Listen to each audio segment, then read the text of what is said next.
राम राम, क्या हाल चाल है आपके। आशा करते हैं कि आप अच्छे होंगे।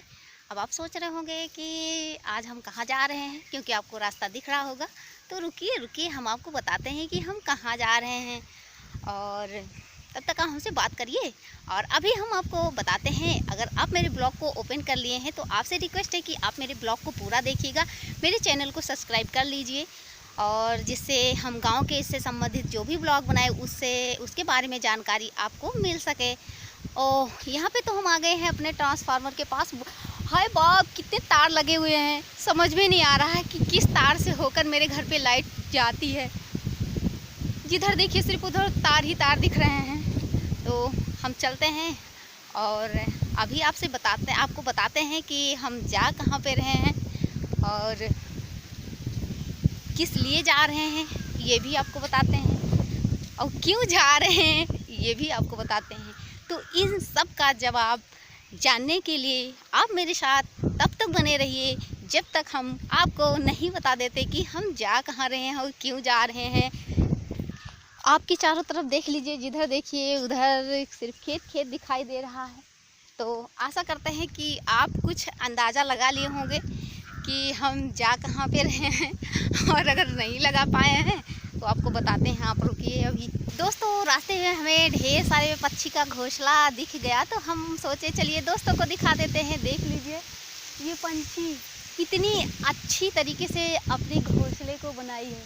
हमें लगता है कि जो कारीगर होता है इंसान, वो कहीं सीखता है, इसके बाद इतनी अच्छी तरीके से बनाता है। बट पक्षियों को देखिए क्या खूब बनाई है।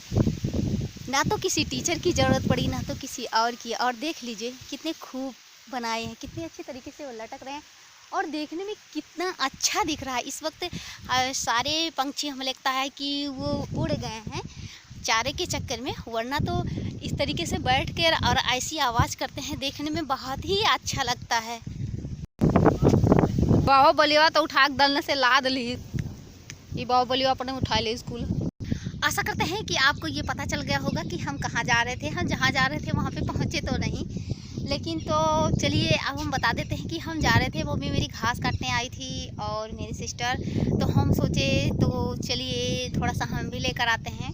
तो वो लोग काट के और यहाँ पे आके बैठी हुई हैं, और जैसा आप देखे हैं, और इतना भारी वो था कि वो लोग मतलब खुद अपने सर पे रख के घर पे नहीं ले जा सकती थी। इस वजह से वो वहाँ पे रख के बैठ के इंतज़ार कर रहे थे। इसके बाद तो फिर मेरे छोटे वाले भैया आए और इसके बाद फिर वो अपनी बाइक पे लाद कर लेकर गए हैं। तो हम इस तरीके से आपको बताना ये चाह रहे थे कि जो गांव वाली औरत होती हैं या गांव के जो भी इंसान हैं, मतलब जो जेंट्स हैं या लेडीज़ जो भी हैं, उन्हें इतनी ज़्यादा मेहनत करना पड़ता है कि क्या बताएं। जो मतलब वो रहते हैं, पुरुष रहते हैं, वो तो पूरे दिन इस तरीके से जब वो खेत का काम करना हुआ, इसके बाद फिर घास काटना हुआ, या फिर जिसके घर पे वो नहीं है, कमाने चले गए हैं दूसरे जगह पे किसी शहर में, तो उनके घर की जो मतलब इस तरीके से औरत होती हैं, उन्हें इतनी ज़्यादा मेहनत करना पड़ता है। इस तरीके से फिर सुबह जगना, इसके बाद फिर जिसके पास मतलब जानवर जो रखे हैं उनका सब कुछ करना, चारा खिलाना और सब कुछ करना, और इसके बाद जिसके घर पे भैंस लग रही है दूध मतलब निकालना, और भी जो भी काम होते हैं, और पूरे दिन भर वो हमेशा काम ही करती रह जाती हैं। लेकिन इसके बाद भी मतलब चैन से कभी इस तरीके से होता नहीं कि चलो आज मतलब मस्ती भरे या फिर इस तरीके से सुकून से अच्छी तरीके से खा लिया जाए, क्योंकि उनके पास फुर्सत ही नहीं होता। जल्दी जल्दी करके इस तरीके से खाना, और ढेर सारे काम होते हैं उन्हें करना। इस तरीके सुबह जगने के बाद इसके बाद सब कुछ करना, इसके बाद फिर 9-10 बज गए और फिर जाके घास काटना, और उसके बाद बहुत दूर दूर तक घास काटने जाना पड़ता है। इस वक्त तो खैर बारिश वाला मौसम है, बारिश तो हो नहीं रहा है, और जिसके घर पे मतलब जिसके यहाँ इतने ज़्यादा खेत नहीं है, तो फिर उसके पास चरी भी नहीं है जो पशु को खिलाने के लिए मतलब बोया जाता है, वो भी नहीं है, तो दूसरे के खेत से घास काट के लाना पड़ता है, और इसके बाद फिर ला के फिर मशीन में काटना, फिर खिलाना, फिर इसके बाद फिर जिसमें वो खिलाते हैं उसे साफ़ करना, और भी भैंस नहलाना, ढेर सारे काम होते हैं। तो आशा करते हैं कि आपको पता चल गया होगा कि गांव में इस तरीके से जो औरत होती हैं उन्हें कितनी ज़्यादा मेहनत करना पड़ता है, और इसके बाद भी वो कभी ये नहीं कहती कि आज मेरे पास सब कुछ है। कहीं किसी चीज़ के लिए परेशान रहती हैं, कहीं किसी चीज़ के लिए परेशान रहती हैं, और पूरा तप्पर भी नहीं होता है। तो इस वजह से हम जा रहे थे और रास्ते में ही मिल गई, तो हम आपको बता दिए। तो आशा करते हैं कि आपको अच्छा लगा होगा गांव के बारे में ये जानकारी। अगर आप गांव के होंगे तो आपको पता ही होगा, बताने की क्या ही ज़रूरत है।